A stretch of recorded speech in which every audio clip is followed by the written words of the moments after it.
नमस्कार, हर हर महादेव, जय भोलेनाथ। आपका स्वागत। यह है चाचा के फैक्ट्स। मैं नितिन कहानियाँ सुनाता हूँ। आज की कहानी नीरू और ऋषभ वाली चल रही है। अगर आपने इसका पहला पार्ट नहीं सुना है तो उसे देख लीजिएगा, मैंने लिंक डिस्क्रिप्शन में रखा है।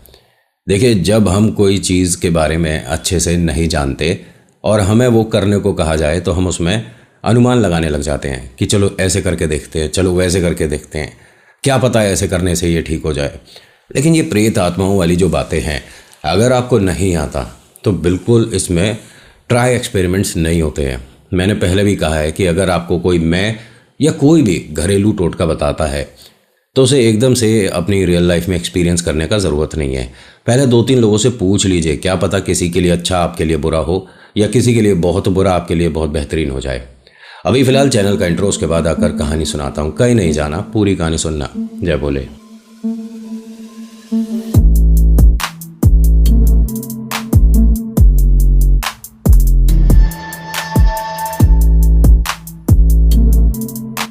ऋषभ की लाइफ में एक प्रॉब्लम आ गई। मतलब ये नीरू के साथ मिलके लोगों का मजाक बना लिया करता था। लोगों को बहरूपी या तांत्रिक अपने आप को दिखाकर थोड़ा इम्पोर्टेंस अपने लिए बढ़ा लिया करता था। अब सिचुएशन बिल्कुल अलग है। अब इसका ख़ास दोस्त, इसका बायां हाथ ही इसके साथ नहीं है। इसको परेशानी में मतलब समझ नहीं आ रहा कि मुझे हेल्प किधर से मिलेगी। दोनों की फैमिली में फ़ोन नहीं कर सकता। मतलब ना तो नीरू के घर पे बता सकता, ना अपने। और मकान मालिक को अगर बताया कि हम इस तरह की चीज़ें कर रहे हैं तो वो 100% घर से बाहर निकाल देगा। ये जो अभी यहाँ एक मिसहैपनिंग हुई, यहाँ एक गड़बड़ हुआ, जो कि नीरू 4 मंजिल ऊपर से नीचे गिरा। मतलब देखिए, किस्मत साथ दी और ये डायरेक्ट ज़मीन पर नहीं गिरा था, लेकिन स्क्रैचेस बहुत सारी आई थी। एक हाथ भी फ्रैक्चर हुआ था। यहाँ पिछली कहानी में हमने देखा था कि ये दोनों रूम पर वापस आ गए थे। बीच में थोड़ा सा वाद विवाद होने लगा, मैं रूम छोड़ दूंगा, तू चला जा, ऐसा करके। लेकिन धीरे धीरे करके मामला इसने, ऋषभ ने संभाल लिया। भाई, एक तो दोस्त पे कोई हवा आई हुई है, प्रेत गतिविधि इसके साथ हो रही है, साथ ही साथ ये फिजिकली भी अभी फिट नहीं है, तो ऐसे में इसका साथ देना मुझे ज़रूरी है। इसने दोस्ती निभाते हुए उसे कमरे पे ले जाकर बिठाया और कहा कि रुक, मैं कुछ दूध वगैरह गर्म करके तेरे को देता हूँ। हल्दी वाला दूध पी, थोड़ा सा ताकत आएगी और घाव बढ़ने में भी आसानी होती है। उसने कहा, यार मैं गिरा कैसे, मुझे नहीं समझ आता। नहीं, तूने कुछ बताया था ना कि मेरे बाल पकड़ के किसी ने खींचे। कह रहा, अब मैं ऐसा सोच रहा हूँ कि मेरे बाल पकड़ के कोई मुझे बाहर की तरफ कैसे खींच सकता है। ऋषभ ने कहा कि यार देख, अगर तू मेरी बात माने तो आज के बाद हम ये चीज़ें नहीं करेंगे। यार ये अपने बस की बात नहीं है। हमने कोई सिद्धि नहीं करी और हम ऐसे के घर में जाकर बैठ गए जो कि इतने समय से परेशान है। उस पर न जाने कितने तांत्रिक, कितने मौलवी ने आकर अपनी खूब विद्या का इस्तेमाल कर लिया, लेकिन वो जो भी उस पर जिन्न है वो नहीं हटा। और हम जाकर जैसे कुछ भी नहीं आता ट्राई करने लग गए। नीरू ने कहा कि गलती तो हुई है और तू ठीक कहता है यार, हमें अब किसी के सामने अपने आप को स्पेशल तंत्र विद्याओं का ज्ञाता दिखाने की ज़रूरत नहीं है। वो दूध गर्म करके लाया, इसके सामने रखा। इसने धीरे धीरे करके दूध पिया। हाथ में यार दर्द बहुत हो रहा है मेरे भाई, जो डॉक्टर ने दवाई दी है, क्या मुझे इंजेक्शन भी लगवा लेना चाहिए था, बहुत दर्द हो रहा है। उसने कहा, अब क्लिनिक बंद हो गया होगा, सुबह किसी अस्पताल चलते हैं, दिखाते हैं। उसने कहा, नहीं, हॉस्पिटल जाने की ज़रूरत नहीं है, जो स्क्रैचेस हैं ये तो धीरे धीरे ही ठीक होंगी। क्या खाएगा बता, मैं खाना बनाता हूँ। उसने कहा कि खाना बनाने की ज़रूरत नहीं है, बाहर से ऑर्डर कर ले। नहीं नहीं यार, पैसों की व्यवस्था थोड़ी सी गड़बड़ा जाएगी, और जो पैसे आज हमें दीपक के घर से मिले हैं मैं कल एक भगत जी हैं उन्हें दे दूँगा। भगत जी को दे देगा? क्यों? ये तूने और मैंने मिलके कमाए हैं। उसने कहा, भाई इस टाइम मुझे सिर्फ तेरे को ठीक करना है। नीरू ने कहा कि मैं ठीक हूँ, बस हाँ चोट जो लगी है उसमें टाइम लगेगा। कह रहा, मैं ये फिजिकली जो तू अभी प्रॉब्लम झेल रहा है ना, उसके बारे में बात नहीं कर रहा। यार मैं तेरे को कैसे बताऊं, तेरे पर ना किसी भूत प्रेत का साया है। नीरू एकदम, अरे क्या बेकार की बात कर रहा है यार तू, कुछ भी नहीं है। मतलब मेरे पर कहाँ से हो जाएगा, मैंने कोई टोटके पे पैर लगाया, मैंने किसी का लिया दिया खाया है। उसने कहा, नहीं तू यकीन नहीं करेगा, लेकिन तेरे साथ कुछ अजीब हो रहा है। ये बात करते करते ना मतलब आंखें बड़ी करने लग जाता था, जीभ बाहर निकालने लग जाता था। उसकी शक्ल कुछ अजीब सी हो जाती थी बात करते करते। इसने कहा कि देख, मैं 1 मिनट, तेरे को यकीन नहीं होगा, वीडियो बनाई इसने। वीडियो मतलब रियलिटी में जब नीरू को दिखाई तो वो कह रहा है यार मैं ऐसी हरकतें क्यों कर रहा हूँ, और बड़ी अजीब अजीब चीज़ें कर रहा था। ये बार बार कभी दीवार की तरफ बैठ जाता है, बात करने लग जाता है, कभी एक खिड़की खोल के खड़ा हो जाएगा, उसके सामने ऐसे हाथ करके खड़ा हो जाएगा, बात करने लग जाएगा। मतलब ये नीरू भी कह रहा था कि मेरे साथ कुछ अजीब हो रहा है। खैर दोनों यहाँ पर ये अपने मन में बात बना ली कि हम कल सुबह किसी भगत जी को बुला कर लाएंगे इस कमरे पे, लेकिन भगत जी से रिक्वेस्ट करेंगे कि आप सादा हमारे जैसे कपड़ों में आइएगा, कि किसी को पता ना चले कि हमारे घर पर कौन आया। देखिए आज की डेट में ये जो चीज़ें बढ़ रही हैं इसके 2 कारण हैं, एक डर, दूसरा अंधविश्वास। देखिए मैं ये नहीं कहता कि आपके घर में कोई प्रॉब्लम है या कभी थी, आप किसी को भी एकदम से घर में इनविटेशन मत दे देना। मेरे को किसी ने पूछा है कहानी के बीच में, सॉरी उसका जवाब दे रहा हूँ, अनुराधा नाम है इनका, और कहती हैं कि नितिन भैया हम इस घर में 8-9 साल से रह रहे हैं, अब जाकर ऐसे ऐसे लग रहा है, और अब हमने ऑनलाइन देखा तो वास्तु की दिशा में ऐसा है, देखिए घर बनवा के तोड़वाए नहीं जाते। इन चक्करों में ना पड़ो तो ज़्यादा बेहतर है। आपके पर्दे, आपके दीवार, इनके कलर ही बदलते रह जाओगे, ज़िंदगी में मेहनत कब करोगे। ईश्वर पर विश्वास रखो। ये जो प्लेन ग्राउंड होता है ना, इसका भी वास्तु खराब बता देंगे बताने वाले तो, समझ रहे हो। सूरज इधर से निकला तो उधर चला गया तो इधर आया, ठीक है, होता है, वास्तु की नॉलेज होनी चाहिए और थोड़ा बहुत काम भी करता है, लेकिन ऐसा नहीं कि भरपूर आपने वास्तु के हिसाब से सब काम करा दिया और घर पर खाली बैठ गए हैं। घर का वास्तु या ऑफिस का वास्तु ठीक करने से बिना काम करे काम हो जाएंगे।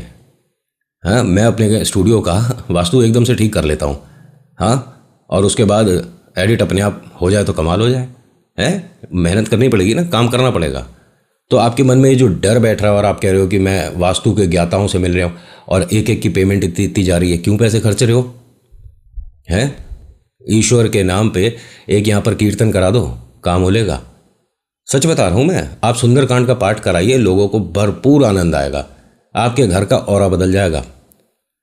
पूरे महीने में एक मंगलवार कोई ऐसा चुन लीजिए, अगर आपको घर में नेगेटिविटी लगती है उस टाइम सुंदरकांड कर दीजिए। अरे आपकी सोसाइटी में जितनी भी आपकी माताएं बहनें हैं जो आती जाती हैं, उन सबको बुलाइए, एक कीर्तन कराइए। बहुत ज़्यादा रुपया पैसा धन दौलत नहीं लग जाएगी, ठीक है। प्रसाद के नाम पे आप बूंदी और कुछ घर के बनी हुई मट्ठी वगैरह बांट दो, और क्या। मैं कब कह रहा हूँ आपको यहाँ पर 56 भोग लगाने चाहिए, नहीं ना। पूरे महीने का सिर्फ एक मंगलवार सुंदरकांड का पाठ, और फिर अपने आप बताना कि वास्तु कैसे ठीक होने लग गए। हनुमान जी हैं वो, अच्छे अच्छे घाट, शमशान घाट, कब्रिस्तान, कैसा भी हो, आसपास सबकी जगह, सबका दिशा, सब कुछ चेंज कर देंगे और आपको महसूस होंगी चीज़ें आपकी ज़िंदगी में बदलती हुई। जय भोले। अब कहानी पर रहूँगा मैं। जब सवाल आता है ना किसी का, उसका जवाब देने लग जाता हूँ तो बहुत सारी बातें कर देता हूँ, सॉरी उसके लिए, ठीक है। होता क्या है कि जब ये दोनों खाना वगैरह खाकर जैसे तैसे थोड़ा बहुत जो बनाया दाल दलिया, सो गए। 2:30 बजे एकदम से नीरू उठकर बैठ गया। ऋषभ को कहता है, ऋषभ उठ जा, ऋषभ 1 मिनट उठ जा। उसने कहा क्या हुआ मैं भाई, तू ठीक है, दर्द वर्द हो रहा है क्या? उसने कहा नहीं, ये देख मेरे पैर के अंगूठे को चबा रहा है, इसे पीछे कर। उसने कहा क्या कह रहा है तू? भाई ये चीज़ समझनी बहुत मुश्किल है। आपके ही साथ अगर कोई सो रहा है और वो एकदम उठकर बोले कि मेरे पैर को कोई छेड़ रहा है, चबा रहा है, तो समझने में दिक्कत नहीं हो जाएगी? क्या बोल रहा है? उसने कहा कि देख अभी तू नींद में है, तू सो जा। कह रहा मैं नींद में नहीं हूँ, मैं नींद में नहीं हूँ भाई, ये मेरे पैर के अंगूठे से अंदर आता है शरीर में, मेरे को पता चल गया। एक काम कर, हमारे घर में धागा, रबड़ बैंड कुछ भी है ना, मेरे अंगूठे बांध दे। उसने कहा क्या बेकार की बात कर रहा है भाई, पैर के अंगूठे नहीं बांधे जाते हैं, और ये आपको भी पता है कि दोनों पैर के अंगूठे एक साथ नहीं बांधे जाते हैं। ये जब कोई दुनिया छोड़ देता है तभी पॉसिबल, उससे पहले ये बहुत मतलब गलत है, अपशगुन है बहुत बड़ा, मजाक में भी मत करिएगा ये चीज़ें। उसने कहा कि मैं नहीं करूँगा। उसने कहा मैं दोनों एक साथ बांधने को नहीं कह रहा, बस तू अखबार आता है ना उस पर रबड़ चढ़ा होता है, रबड़ लिया। यार क्या कर रहा है, अब रात के 2:30 बज रहा है। अरे भाई प्लीज़, मैंने जो जो किताब पढ़ी है ना उसमें कुछ चीज़ें याद आ रही है मुझे, तू लाना रबड़। इसने लड़के ने, मतलब इसका जो दोस्त है नीरू का, ऋषभ, रबड़ ला के दी। अब दोस्त देखिए बहुत प्रॉब्लम में है नीरू, तो जितनी हेल्प हो सके जैसे कर सके कर रहा है, रबड़ ला के देता है। तो इसने दोनों पैरों पे अंगूठे पे रबड़ थोड़ी थोड़ी सी बांध दी। और रबड़ आपने बचपन में भी किया होगा, कुछ देर तक टाइट बांधोगे तो ब्लड सर्कुलेशन रुक जाता है, उसकी वजह से कभी रेड कभी वाइट ऐसा हो जाता है ना। इसके अंगूठे नीले पड़े और एक ही अंगूठा जिसको बता रहा है कि इसके माध्यम से मेरे शरीर में कोई आता है। अभी ये चीज़ देखकर नीरू को डर भी लग रहा है और बेचैनी भी होने लगी। मतलब वो कमरे में है, नीरू का शरीर उसका घर है, लेकिन वो अपने घर के अंदर प्रवेश नहीं कर रहा, तो इस कमरे का उसने ऑरा चेंज कर दिया। आप समझ रहे हो किसके बारे में बोल रहा हूं? जिन्न। ऋषभ को कहता है कि एक काम कर, ये सारी खिड़कियां बिल्कुल टाइटली बंद कर दे, दरवाज़ा अंदर से बंद कर दे, मैं बाहर ना जाऊं। भाई तू ऐसा बोलकर मुझे डर आ रहा है। रूम की लाइट बंद करियो एक बार। करना क्या है तुझे? भाई एक मिनट प्लीज़, रूम की लाइट बंद कर दे। अब रूम के अंदर बिल्कुल अंधेरा हो गया। ऋषभ ने नीरू से पूछा कि तू कर क्या रहा है? उसने कहा भाई मेरे दोनों हाथ पकड़ ले। ठीक है भाई। अब नीरू इस तरह से हाथ करे, ऋषभ ने ऐसे इसके हाथ पकड़ लिए। नीरू रोने लगा। ऋषभ उसे तसल्ली दे रहा था कि नहीं भाई सब ठीक हो जाएगा, सुबह भगत जी आएंगे, सब ठीक हो जाएगा, भाई तू रो मत। इन दोनों के हाथ के ऊपर किसी और का भी हाथ महसूस हुआ। जो नीरू रो रहा था, रोते रोते एकदम चुप हो गया। ये जो भी था, इसके हाथ गीले थे। झटपट से जाकर उठकर इसने ऋषभ ने लाइट ऑन करी। इन दोनों के हाथ गीले हुए हैं, यानी मन का वहम तो नहीं है। इन दोनों के अलावा कमरे में और कोई नहीं है। ये ऋषभ भागता हुआ गया कि छत पर देखता हूं कि कोई कमरे में आया तो था। दिमाग में ये चीज़ नहीं काम करी कि जब खिड़की दरवाजे सब अंदर से बंद हैं तो कौन आया और कैसे गया। जैसे ही ये वो जो लोहे वाला जीना होता है उस पर से चढ़कर जैसे ही छत पे आया तो जो पानी की टंकी रखी थी इनकी, उससे पीठ लगाए कोई बैठा है। उसने कहा कौन हो और यहाँ क्या कर रहे हो? मतलब चांदनी रात होगी, इसकी वजह से एकदम घनघोर अंधेरा नहीं था। जब इसने पलट कर देखा तो एकदम ऋषभ क्या कहता है, नीरू तू मुझसे पहले कैसे आ गया? और तू भाई ज़्यादा इधर उधर मत जा, आराम कर, तेरे चोट लगी है। ये उठा और फिर 4 मंजिल से नीचे कूद गया। ऋषभ के हाथ पैर फूल गए क्योंकि अब ये जिस तरफ कूदा है इस तरफ डायरेक्ट जमीन पर गिरेगा। ये तेजी से चिल्लाया, नीरू। नीरू ने कमरे से आवाज दी, ऋषभ सब ठीक है? एकदम इसके दिमाग में बात आई कि मैंने आवाज नीरू की कमरे से सुनी है। ये लोहे के जीने से फटाफट से उतर के नीचे आता है, देखता है तो नीरू वहीं ज़मीन पर, मतलब जो गद्दा बिछा रखा है उस पर बैठा है, हाथ में चोट है और डरा सहमा सा बैठा है। भाई सब ठीक है? तूने मुझे आवाज़ दी थी, क्या क्या हुआ ऊपर? ये आता है और अपने दोस्त को गले लगा लेता है। नीरू पूछता है कि हुआ क्या है? कह रहा नहीं भाई, मुझे लगा कि छत पे तू था और तू मतलब दूसरी तरफ कूद गया। नीरू रोते रोते कहता है यार इसका मतलब तेरे दोस्त के पास ज़्यादा समय नहीं है, भाई बचा ले। ऋषभ और नीरू दोनों रो रहे थे और इनके पास कोई मदद के लिए नहीं था। इन्हें नहीं समझ आ रहा कि हमने ये जो गलती करी है इससे बाहर हमें कौन लाएगा। दोनों रोए जा रहे हैं, दोनों परेशान हैं। ऋषभ सोचता है कि अगर मतलब हम डर गए तो इनका असर हम पर ज़्यादा हो जाएगा, और ये बात सच है। देखिए मतलब कहना बहुत आसान है कि मैं कह दूं कि आपको डर लग रहा हो तो अपने डर पर काबू करिए और इन शक्तियों के सामने कभी अपने आप को मायूस मत दिखाइए। आप जितना डरोगे उतना ये आपके शरीर पे हावी हो जाएंगे, कितना भी मैं कह लूं। लेकिन अगर कोई चीज़ दिखती है तो अंदर आपका कंट्रोल रहता ही नहीं है। 100% रोंगटे खड़े हो जाएंगे बात करने में भी। इन्होंने जो मुझे बताया, और ऋषभ भाई आपने जो वीडियो दिखाया ना, देखिए बहुत सी चीज़ों की वजह से हम वो दिखा नहीं सकते हैं, ठीक है। एल्गोरिथम की बहुत बड़ी हमें एक पाबंदी सी रहती है। मतलब चीज़ मुझे भी नहीं समझ आई थी वो क्या है, और हमारे साधारण फ़ोन में इस तरह की चीज़ कैप्चर होना, मैं आपको समझाने की कोशिश करता हूँ। जब ये दोनों परेशान थे, रो रहे थे, तो इनका ये कहना है कि हमारे दरवाजे पे एक लंबी सी परछाई आकर खड़ी हो गई। सामने कोई नहीं दिख रहा, लेकिन ज़मीन पर एक लंबी सी परछाई बन रही है, और वो धीरे धीरे हमारे कमरे के अंदर आकर ख़त्म हो गई। जैसे ही ये ख़त्म हुई है, हमारे कमरे में एक बिल्ली के रोने की आवाज आई। रात का सन्नाटा हो और आपके अड़ोस पड़ोस में किसी ने पेट्स वगैरह, देखिए हर कोई रखता ही है, और बिल्ली रो रही हो, बिल्ली है, बिलौटा है, सच में डर लगने लग जाएगा। इनका शुभ होता है अशुभ होता है वो सब साइड में है। कभी कभी ठंड और अपनी सेहत की वजह से भी रो सकते हैं, बट होता है ना कि डॉग रो रहा है तो यही वजह है, या बिल्ली रो रही है तो यही वजह है, उन सबको हम बात नहीं कर रहे। इनके रूम में इन्होंने कोई पेट्स वगैरह नहीं रखे हुए थे। चीज़ें अब ध्यान आने लगी जो जो किताबों में पढ़ा था कि जब वो शक्ति आपके आसपास आएगी या आप उसे जो इनवाइट कर रहे हो और आपका वो स्वीकार करेगी इनविटेशन, तो क्या क्या चीज़ें होंगी। घर में कोई भी भगवान की फोटो, प्रतिमा, मूर्ति, इनफैक्ट किताब भी नहीं होनी चाहिए। सबको ढक कर एक स्थान बनाकर रख दो। अब भगवान की जरूरत नहीं, इस घर में अब शैतान काम करेगा। जब इन्हें ऐसा महसूस हुआ कि एक परछाई बनी और उसके तुरंत बाद एक बिल्ली की आवाज आई है, नीरू ने कहा कि जिन्न आया। 100% हमारे घर में जिन्न है। हमने वो किताब पढ़ी थी, उसके अंदर बताया था ये सारी एक्टिविटी जब होती है तो ऋषभ एकदम उसकी बात रोकते हुए बोलता है कि सुन, मेरी बात सुन, जिन्न, प्रेत, आत्मा, ये बार बार हमें नहीं बोलना है, ठीक है। एक हमने किताब में पढ़ा है ना, एक काम करते हैं, दोनों भाई हनुमान चालीसा करेंगे। तू मेरे साथ बैठ जा, डर मत। दोनों ने यहाँ पर, देखिए मैंने पहले भी कहा है, अब भी कह रहा हूँ, कभी भी आपको ऐसा लगता है और पॉसिबिलिटी है तो ज़रूर पढ़िए, हनुमान चालीसा ज़रूर पढ़िए, और जय श्री राम बोलने के बाद पढ़िए। राम राम जी, जय श्री राम जी। अब पढ़ना शुरू कर दो, क्या प्रॉब्लम हो गया।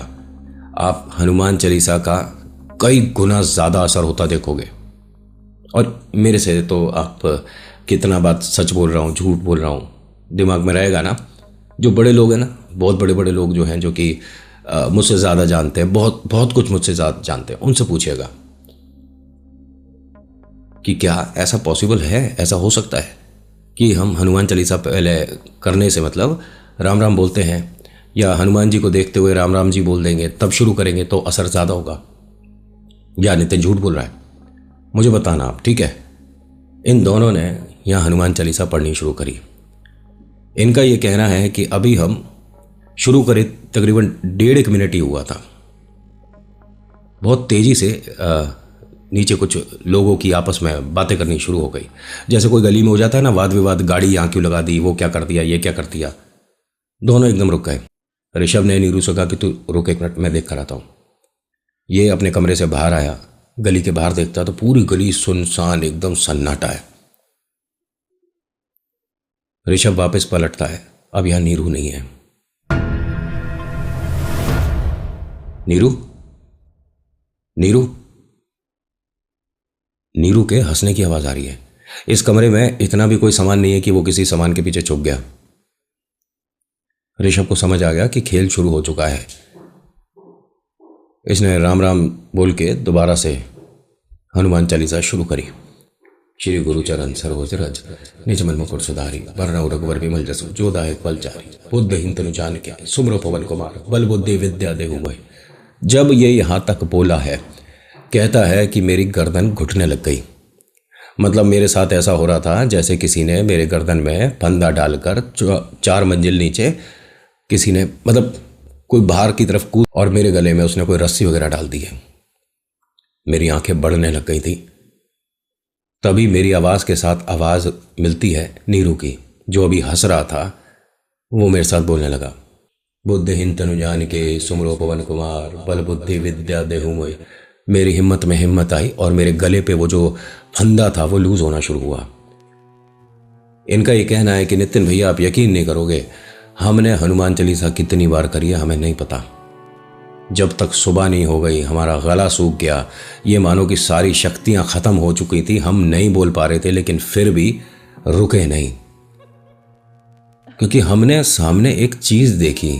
कमरे में नहीं जा रहे हम, कमरे के बाहर खड़े होकर शक्ल हमें विंडो से, वो जो भी चीज थी वो उसकी साफ दिख रही है। सिर्फ बाल दिख रहे हैं बहुत सारे, और एक अंडाकार सा चेहरा था जिसमें 2 चमकती हुई सी आंखें थी। उसके नाक पे बहुत बड़ा नथ पहना हुआ था उसने, और वो हमारे घर के कॉर्नर में बैठा है।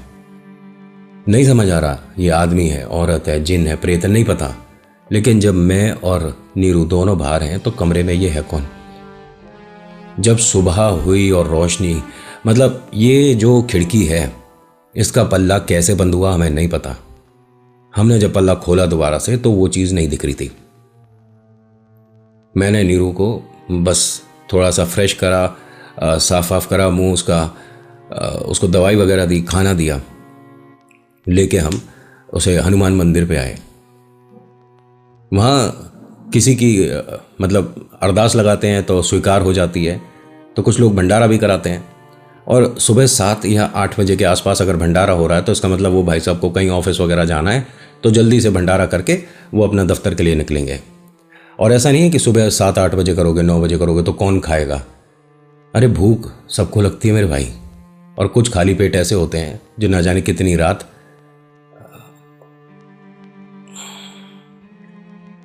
भरी थाली भी ना देखते। ये जब मंदिर पहुंचे तो वहां भंडारा चल रहा था। अभी तक नॉर्मल था। अब ये ना देखिए, ध्यान से सुनिएगा, क्योंकि इनके ही जान पहचान का कोई और लाइन में खड़ा था। उसने ऋषभ और नीरू को 2-1 दिन बाद आकर ये बात बताई थी। पहले ऋषभ निकला लाइन को भेद कर बीच में से, फिर जब नीरू निकल रहा था तो नीरू के गर्दन पे इस तरह से कुंडा लगा हुआ था और वो रगड़ता हुआ जा रहा है इसके साथ।